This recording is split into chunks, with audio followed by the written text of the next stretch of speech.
दोस्तों, यह कहानी प्राचीन भारत के समय की है।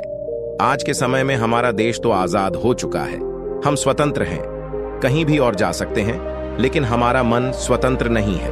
वह हमेशा गुलाम बना रहता है। हम शारीरिक रूप से तो स्वतंत्र हैं, लेकिन मानसिक रूप से हम गुलाम होते जा रहे हैं। मानसिक पीड़ा से हम ज्यादा परेशान रहते हैं। तो आज की यह सच घटना आपके दिमाग की गुलामी को अवश्य दूर कर देगी। आपके दिमाग में हो रही उथल पुथल को शांत कर देंगे। आपका शांत मन शांत हो जाएगा। दोस्तों, एक बार की बात है, निचले हिमालय की पहाड़ियों में बसे एक छोटे से गांव में निर्मल नाम का एक जवान युवक रहता था। निर्मल अपने गुस्सैल स्वभाव और शांत मन के लिए पूरे गांव में प्रसिद्ध था। वह बहुत ही गुस्से वाला युवक था। उसका मन एक जगह पर कभी टिकता ही नहीं था। उसका मन हर समय विचारों से भरा रहता था। विचारों के इस तूफान ने उसके मन को पूरी तरह से शांत कर रखा था। शांति तो जैसे उसके जीवन से गायब ही हो गई थी। वह हर समय अपने विचारों में खोया रहता था और एक तनावपूर्ण जीवन जी रहा था। अपने अशांत मन और गुस्सैल स्वभाव की वजह से उसके घर वाले और गांव के लोगों से भी उसके संबंध अच्छे नहीं थे, जिस वजह से वह खुद को और भी ज्यादा अकेला, अपमानित महसूस करता था। ऐसी अवस्था में वह और भी ज्यादा मानसिक तनाव की स्थिति में रहने लग जाता था। ऐसे ही एक दिन निर्मल मन गिराए हुए गांव से बाहर बगीचे की तरफ जा रहा था।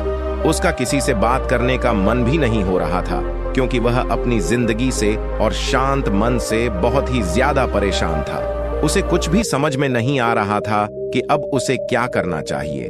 गांव से बाहर बगीचे में वह हर बार की तरह अपने दोस्तों से मिलकर अपनी बातें उन्हें बताया करता था।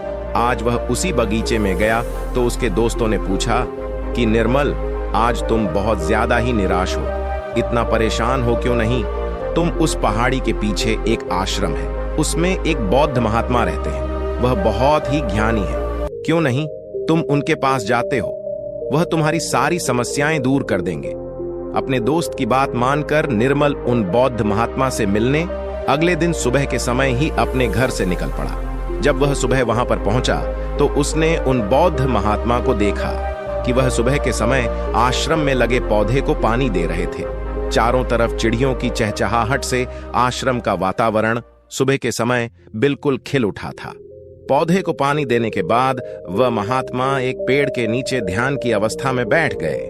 बौद्ध भिक्षु के चेहरे से एक शांति झलक रही थी। इस असीम शांति ने निर्मल को बौद्ध भिक्षु की ओर आकर्षित कर लिया। जब निर्मल बौद्ध भिक्षु के निकट पहुंचा तो उसने उनके चारों तरफ एक सकारात्मक ऊर्जा का अनुभव किया। निर्मल को यह महसूस हुआ कि इस अद्भुत शांति और सकारात्मक ऊर्जा का स्रोत कहीं न कहीं बौद्ध भिक्षु के भीतर ही है। इसीलिए वहीं बैठकर बौद्ध भिक्षु की आंख खुलने का इंतजार करने लगा। थोड़ी देर बाद जब बौद्ध भिक्षु ने अपनी आंखें खोलीं तो उन्होंने अपने सामने एक जवान लड़के को बैठा पाया, जो कि काफी तनावग्रस्त और नकारात्मक भावनाओं से भरा हुआ लग रहा था। निर्मल ने बौद्ध भिक्षु की ओर लालसा भरी नजरों से देखा और बड़े आदर भाव से कहा, हे मुनिवर, मेरा मन बहुत अशांत हो गया है। मेरे मन के विचार मुझे खाए जा रहे हैं। मैं एक क्षण के लिए भी शांति का अनुभव नहीं कर पा रहा हूँ। इस वजह से हर समय में बहुत ही गुस्से में रहता हूँ। थोड़ी सी बात पर हम गुस्से से उत्तेजित हो जाते हैं। किसी की बात मुझे नहीं लगता है। कृपया क्या आप मुझे सिखा सकते हैं कि मैं अपने इस अशांत मन को शांत कैसे करें गुरुदेव? कोई उपाय बताइए मुझे। बौद्ध भिक्षु ने निर्मल के दर्द को समझते हुए उसकी ओर देखा और कहा, मेरे प्यारे बच्चे, तो तुम भी अपने मन की चाबी किसी दूसरे के हाथ में दे दिया और आज तुम भी गुलाम हो गए। निर्मल को महात्मा की बात कुछ समझ में नहीं आई। उसने कहा, गुरुवर, यह मन का गुलाम और चाबी क्या है? कृपया मुझे विस्तार से समझाया बौद्ध। महात्मा ने कहा, निर्मल, मैं तुम्हें एक कहानी सुनाना चाहता हूं। इस कहानी में मानसिक शांति और खुशहाली के सारे रहस्य छुपे हुए हैं। क्या तुम इस कहानी को सुनना चाहेंगे? निर्मल ने यहां करके अपना सर हिला दिया और पूरी एकाग्रता के साथ कहानी सुनने को तैयार हो गया। उसके अंदर की उत्सुकता अब अपने चरम पर थी। बौद्ध भिक्षु ने कहानी सुनानी शुरू की। बहुत समय पहले की बात है। एक नगर में संता सिंह नाम का एक आदमी रहता था। संता बहुत ही महत्वाकांक्षी व्यक्ति था। उसके हर काम में लोगों से ही सुनने मिलती थी। लोग उसकी और उसके काम की खूब तारीफ किया करते थे। अगर उसे किसी काम में असफलता या लोगों से बुराई सुनने को मिलती थी तो वह घर चिंता और तनाव में चला जाता था। वह छोटी छोटी बातों पर बहुत ही परेशान हो जाता था। उसका मानना था कि सफलता और भौतिक संपत्ति उसे मनचाहा सुख देती है, लेकिन संता सिंह जितना ही सफलता और तारीफ के पीछे भागता रहता था, वह उतनी ही गहरी मानसिक तनाव में डूबता जा रहा था। जब उसके काम की कोई तारीफ नहीं करता था तो वह बहुत ही ज्यादा परेशान हो जाता था। एक दिन अचानक ही उसका सामना उस समय की एक बहुत ही प्रसिद्ध बौद्ध भिक्षु से हुआ, जिनका नाम महाकौशल था। महाकौशल अपने हजारों शिष्यों को ध्यान साधना की शिक्षा दिया करते थे और वह खुद भी एक बहुत ही बड़े ध्यानी और आत्मज्ञानी व्यक्ति थे। महाकौशल की अद्भुत एकाग्रता और स्थिर शांत चित्त से प्रभावित होकर संता ने उन्हें अपनी भटकते मन को शांत करने का तरीका जानना चाहा। संता ने कहा, हे महात्मा, मैं हमेशा सफलता के पीछे भागता रहता हूं और लगातार और भी अधिक पाने के लिए प्रयास करता रहता हूं। फिर भी मुझे कोई स्थायी संतोष नहीं मिल पाता। मैं सफल भी हो जाता है, लोग मेरी तारीफ भी करते हैं, लेकिन मुझे अंदर से संतुष्टि नहीं मिल पाती है। मेरा मन भटकता रहता है।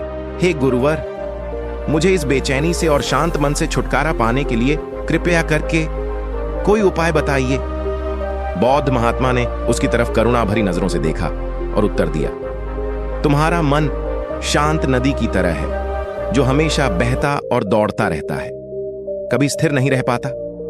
अपने अशांत मन को शांत करने के लिए तुम्हें अपने विचारों को बिना किसी रुकावट के जाने देने की कला सीखनी पड़ेगी। संत ने कहा है, महात्मा, लेकिन मैं विचारों को कैसे जाने दे सकता हूं? आखिर मैं भी तो अपनी इच्छाओं और महत्वाकांक्षाओं से जुड़ा हुआ हूं। यह सुन भिक्षु महाकौशल मुस्कुराए और बोले, कल्पना करो कि तुम्हारे हाथ में पानी से भरा हुआ ग्लास है। अब तुम जितनी देरी से पकड़े रहोगे यह उतना ही भारी होता चला जाएगा, और अगर तुम काफी लंबे समय तक इसे पकड़कर रखोगे तो तुम्हारे हाथ में दर्द होना शुरू हो जाएगा। लेकिन अगर तुम अपनी पकड़ ढीली करते हो और इसे जाने देते हो तो इसका भार खत्म हो जाएगा। निर्मल अपने गुरु द्वारा सुनाई जा रही कहानी और उनके संदेश को बड़े ही ध्यान के साथ सुन रहा था। वह समझ रहा था कि अपने विचारों और इच्छाओं से चिपके रहना ही उसके अशांत मन का कारण है। यह भी एक कारण है जिसकी वजह से उसका मन अशांत है, क्योंकि निर्मल भी संत की तरह ही विचारों को पकड़ कर रखता है। छोटी छोटी बातों पर बार विचार करता रहता है, जिससे संता की तरह ही उसका मन भी बेचैन रहता है। गुरु कहानी सुनाने जा रहा था और निर्मल सुनते जा रहा था। गुरु ने कहा, बौद्ध भिक्षु। महाकौशल की बातें उस संता को बड़े ही अच्छे से समझ में आ रही थीं। बौद्ध भिक्षु महाकौशल की सलाह को मानते हुए संत अपने विचारों को जाने देने का अभ्यास करना शुरू कर दिया। वह अपने विचारों और भावनाओं को बिना किसी पूर्व निर्णय के जाने देता। संत के मन में बस विचार आते और थोड़ी देर उसके दिमाग में रहते और फिर चले जाते, क्योंकि वह उन विचारों को अपने दिमाग में बैठने नहीं देता था। जब विचारों को दिमाग में बैठने की कोई जगह नहीं मिलेगी तो विचार खुद ब खुद अपने आप चले जाएंगे। महाकौशल भिक्षु ने कहा, इंसान बेवजह अपने विचारों को अपने दिमाग में बैठने की जगह दे देता है। वह जितना ज्यादा किसी बात पर विचार करेगा, उसके दिमाग पर विचार उतना ही गहरा असर डालता चला जाएगा, अर्थात उतना ही जगह बनाता चला जाएगा। क्योंकि इंसान जितना ज्यादा विचार करेगा, विचार उसके दिमाग में उतना ही ज्यादा जगह बना लेगा, और जब विचार जगह बना लेता है तो वह जल्दी दिमाग से निकलता नहीं है। महाकौशल भिक्षुक ने संता से कहा कि जो चीजें घटित हो चुकी हैं, जो घटनाएं घटित हो चुकी या जो कुछ तुम्हारी जिंदगी में हो चुका है तुम्हारे साथ, चाहे वह कितना भी बुरा क्यों ना हुआ हो, अगर अब आप उन विचारों को अपने दिमाग में बैठने देंगे, उन पर विचार करेंगे, तो आपका दिमाग कभी भी शांत नहीं रहेगा। क्योंकि जो घटनाएं घटित हो चुकी हैं उसे आप बदल नहीं सकते हैं। चाहे मैं कहूं कि जैसे बारिश हो रही है, यह भी एक घटना ही है। अब बारिश हो चुकी है और हम सोचे न हुई होती तो ज्यादा सही रहता, तो इस बात का कोई मतलब नहीं रह जाता। अब बारिश हो चुकी है, अब तो जो होना था हो गया है। उसी तरह से अगर आपकी भी जिंदगी में कुछ बुरा हो गया हो तो आप बहुत बुरा तो हो चुका है। अगर आप अब उस बात पर जितना ज्यादा जोर देंगे तो वह आपके दिमाग में उतना ही ज्यादा जगह बनाता चला जाएगा। इसलिए संता, ऐसे समय में अगर आपके दिमाग में बहुत सारे विचार आ रहे हैं, आपके दिमाग को शांत कर दे रहे हैं, तो आप उस पर विचार मत कीजिए। बस उन विचारों को आने दीजिए और उस पर आप ज्यादा सोचिए। नहीं, विचार आएंगे और थोड़ी देर बाद चले जाएंगे। जब उन्हें आपके दिमाग में बैठने की जगह नहीं मिलेगी तो खुद ब खुद विचार आपके दिमाग से दूर होते जाएंगे और आप फालतू की बकवास से अपने आप को बचा लेंगे। कई बार कुछ लोग छोटी छोटी बातों पर बहुत ज्यादा ही सोचने लग जाते हैं, फिर वह उतना ही ज्यादा परेशान रहते हैं। महाकौशल ने कहा, संता, अब तुम खुद ही अपने आप को देख लो। तुम यही सोचते हो कि लोग मेरी तारीफ नहीं कर रहे, या जिस दिन तुम्हारे काम की तारीफ हो गई तो उस दिन तुम्हें बहुत ही अच्छा लगता है, लेकिन जिस दिन तुम्हारे काम की तारीफ नहीं हुई तुम्हें बहुत खराब लगता है। तुम अपनी जिंदगी की खुशी खुद दूसरे के हाथों में सौंप दिए और अपनी खुशी दूसरों के हाथ में सौंप दिए हो। तुम्हें क्या मिल जाएगा? अगर कोई तुम्हारी थोड़ी तारीफ भी कर देगा, वह तुम्हें थोड़ी देर के लिए शांति तो जरूर देगा, चंद पलों के लिए, लेकिन उसके बाद तुम फिर अपनी तारीफ पाने के लिए दोबारा से वही काम करने लगोगे।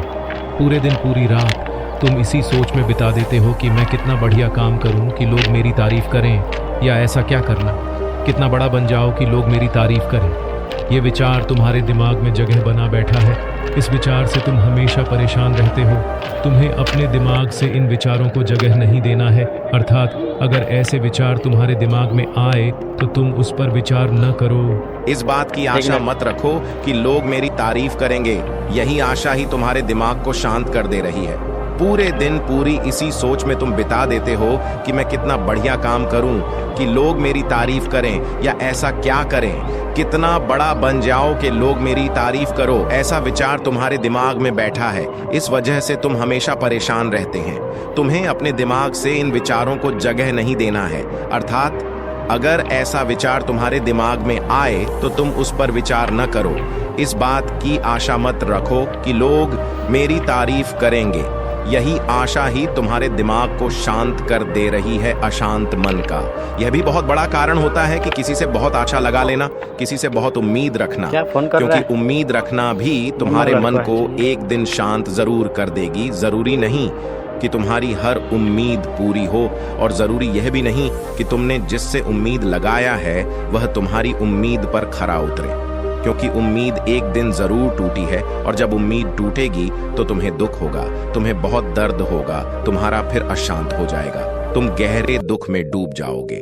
इसलिए किसी से बहुत ही उम्मीद मत रखना, तुम अपने लीजिए, क्योंकि जब तुम खुश रहोगे तो पूरी दुनिया तुम्हें खुश दिखाई नजर आएगी। वह तुम्हारी अपनी खुशी है, इसे तुम अपने हाथों में रखो, क्योंकि इस दुनिया में तुम अकेले आए हो और अकेले ही जाना है। तो अपनी जिंदगी अपने हिसाब से जी। वो लोग सबसे ज्यादा इसलिए परेशान रहते हैं क्योंकि वह सोचते हैं कि दुनिया क्या कहेगी, लोग क्या कहेंगे, भविष्य मेरा कैसा होगा, उसने मुझे आज ऐसा कह दिया। यही सब विचार उसके दिमाग में जगह बना लेते हैं, और जब विचार जगह बना लेते हैं, आपके दिमाग में बैठने की जगह उन विचारों को मिल जाती है, तो वह उतनी आसानी से आपके दिमाग से नहीं निकलेंगे। आप कितना भी पूजा पाठ क्यों न कर लें, आपका दिमाग शांत ही रहेगा। संता ने कहा, गुरुवर, मेरे साथ भी ऐसा ही हो रहा है। मैं यही सोचता हूँ कि पूजा पाठ कर लूं तो मेरा दिमाग शांत हो जाए, लेकिन यह शांत होता ही नहीं। जब तक मैं पूजा पाठ करता हूँ तब तक तुम मुझे शांति मिल जाती है, लेकिन फिर उसके बाद मेरे दिमाग में वही सब विचार आने लगते हैं। महाकौशल भिक्षुक ने कहा, संत अपने आप को जागरूक करें। समझो इस बात को कि असली शांति किस तरीके से प्राप्त की जा सकती है। पूजा पाठ तो तुम्हारी नित्य प्रतिदिन की क्रिया है। इससे तुम्हारा दिमाग शांत नहीं होने वाला है जब तक कि तुम ध्यान में बैठकर अपने विचारों को समझने का प्रयास नहीं करोगे, अपने आप को जागरूक नहीं करोगे कि कौन से विचार हमारे लिए अच्छे हैं और कौन से विचार हमारे लिए बुरे हैं। विचारों को अपने दिमाग में आने दो और उन्हें जाने दो, उन्हें जगह मत दो। अर्थात उन विचारों पर ज्यादा जोर मत दो, और अपनी आजादी की चाबी अपने हाथ में रखो, किसी के हाथ में मत रखो, वरना तुम कभी स्वतंत्र नहीं रह पाओगे। शारीरिक रूप से तो तुम आजाद हो, लेकिन आंतरिक रूप से तुम गुलाम हो। आंतरिक रूप से भी खुश होने का प्रयास करो, आंतरिक रूप से भी खुद को स्वतंत्र रखो। अपने स्वतंत्र होने की चाबी अपने हाथ में रखो। यह दुनिया है, इसका काम है बोलना, बोलकर आपको परेशान करना। जितना आप इस बात से परेशान होंगे लोगों को और मजा आता जाएगा। मैं तुम्हें और ज्यादा परेशान करने की कोशिश करेंगे। तुम्हारी आंतरिक स्वतंत्रता रूपी चाबी को वह तुमसे छीनने का प्रयास करेंगे। इसलिए अपनी चाबी किसी को मत दो। इस दुनिया में कुछ भी स्थायी नहीं है, सब कुछ बदलता रहता है। एक समय के बाद सब कुछ बदल जाता है। एक दिन तुम्हारे चाहने भी तुमसे दूर हो जाएंगे, फिर कोई और आएगा। आज तुम यहां हूं मेरे सामने, कल तुम कहीं और होगी। जब इस दुनिया में कुछ भी स्थायी नहीं है, सब कुछ बदलने वाला है, तो तुम अपने दिमाग में विचारों को क्यों स्थायी जगह दे रहे हो? ऐसे विचारों को क्यों तुम बार बार सोच रहे हो? खुद को स्वतंत्र रखो, अंदर से भी और बाहर से। अंदर से स्वतंत्र रखना बहुत ज्यादा जरूरी होता है। महाकौशल की बात सुनकर संता को सब उत्तर मिल चुका था। इधर गुरु ने कहानी का अंत किया और कुछ देर शांत होकर निर्मल से पूछा। निर्मल कुछ समझ में आया तो उत्तर मिला कि नहीं। निर्मल तो मानव एक मूर्ति के समान वह गुरु को एकटक देखता ही जा रहा था। उसके मुख से कुछ भी निकल नहीं रहा था, क्योंकि ऐसी बातें आज से पहले वह कभी किसी के मुख से सुनी नहीं थी। ऐसी कहानी अपने गुरु के मुख से सुनी कि जो शायद उसे जीवन की सच्चाई बता दें, शायद उसे जीवन का रहस्य भी पता चल गया। वह बिल्कुल मौन हो गया था। कुछ देर बाद निर्मल ने अपनी चुप्पी तोड़ी और कहा, हे गुरुदेव, मेरा कोई प्रश्न नहीं बचा है। अब आपसे विनम्र निवेदन है कि मैं भी आपके साथ इसमें कुछ दिनों के लिए रहना चाहता हूँ। मुझे तो इस दुनिया की काफी सच्चाई पता चल गई और मैं आपके साथ रहकर खुद को भी जानने का प्रयास करूंगा और लोगों को भी इस शब्द के बारे में बताऊंगा, इस रहस्य के बारे में उन्हें भी बताऊंगा। आज की कहानी बस इतना ही। मुझे उम्मीद है यह कहानी आपको जरूर पसंद आई होगी और आप पहली बार हैं तो मेरे से जुड़ने के लिए इस चैनल को सब्सक्राइब करना मत भूलिएगा।